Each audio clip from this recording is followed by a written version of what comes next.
Hey guys, today we are going to be talking about chapter 5-2, which is on direct variation and slope. So we're going to kind of be talking about how to graph slope today and kind of an easy way to find slope given a couple things. So what direct variation form is saying that x varies directly with y or y varies directly with x. Okay. Constant of variation is your k in the equation, y equals kx. That is the formula we're going to be using today. So be comfortable with that, but just know we're going to be graphing slope. So k is the same thing as slope. Got that? Now, find the constant variation when find the slope in the line that passes through it. So here's all you have to do is, let's say they give us this equation, y equals 3x. You're going to start by, they'll give you a graph. I'm just going to sketch one quick. Now, all you need to do is your first dot you're going to put goes at 0, 0. And when we're graphing slope, this is 3 over 1. If it's ever a whole number, remember it's over 1. So what that means is we're going to go up 3 and over 1. And then we're going to put a dot. Your top number is how much you go up and down. Your bottom number is how much you go left and right. And then after you do that, draw your line and you're done. That easy today. Okay. So let's look at another one. 4. So what I'm going to do is I'm just going to make a graph. They will give you a graph, so you don't have to worry about making it. First dot going at 0, 0. And then I'm going to go up 4. And since this is a whole number, it's over 1. So up 4 to the right 1. Up 4 to the right 1.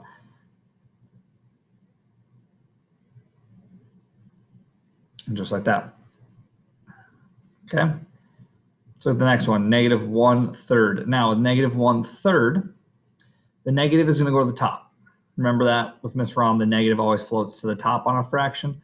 So your first dot's going to go at 0, 0. And if I'm graphing negative 1/3, that means I go down 1 to the right 3. So down 1 to the right 3.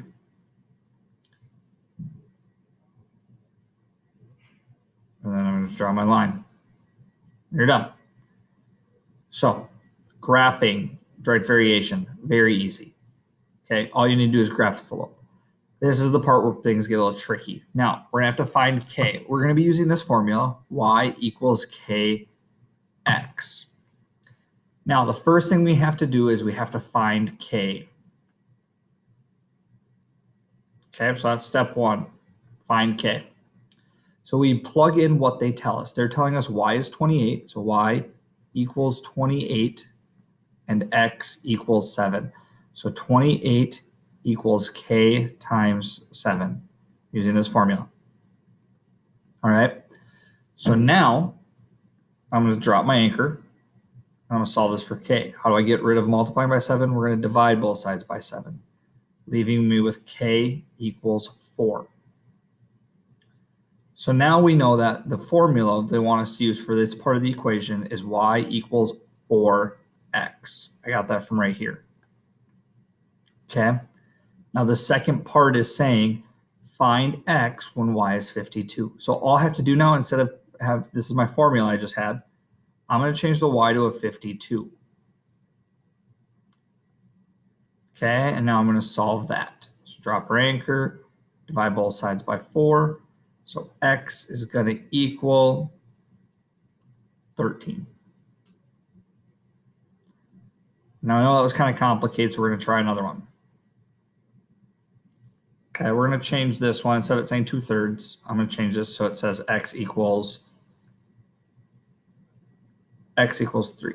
So the first step is we have to find k. So 6 equals k times 3. So we're going to divide by 3 and we're going to find out k. So k equals 2. So what I'm going to do is use that. I'm going to write a formula. Y equals 2x. I got the 2 from right here. Okay, that's where that 2 came from. Now that's half. Now that's half of the thing we need to do. So we're done with that now. Find x when y is 12. So now all I'm going to do is take that formula I just wrote, and instead of putting a y, I'm going to put a 12, like they asked me to. Divide that by 2, so x equals 6. All right, let's try another one. Let's say, we'll use this one right here. Let's say y is 10, x is 2. Find, we're going to change this to y, x is 13. So the first thing we're going to do is plug in what they tell us. 10 equals k times 2. So the first thing I have to do is find out what k is. So I'm going to divide this by 2. And it's going to tell me k is 5. So now I'm going to write a formula right here next to it. Y equals 5x. And then I'm going to change what they tell us. Find y when x is 13. So find y when x is 13. 5 times 13 is 65.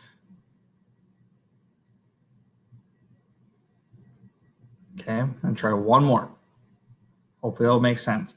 We're going to change, here we're going to change y to 3. We're going to change x to 6. Find y when x is 20. So start off, plug everything in we know.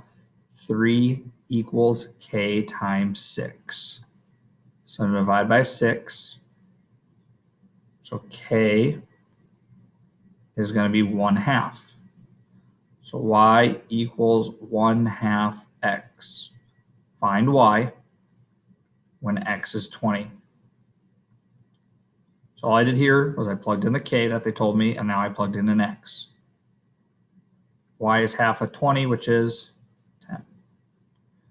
So hopefully that's making sense. Hopefully we're understanding this. Thanks for watching, guys.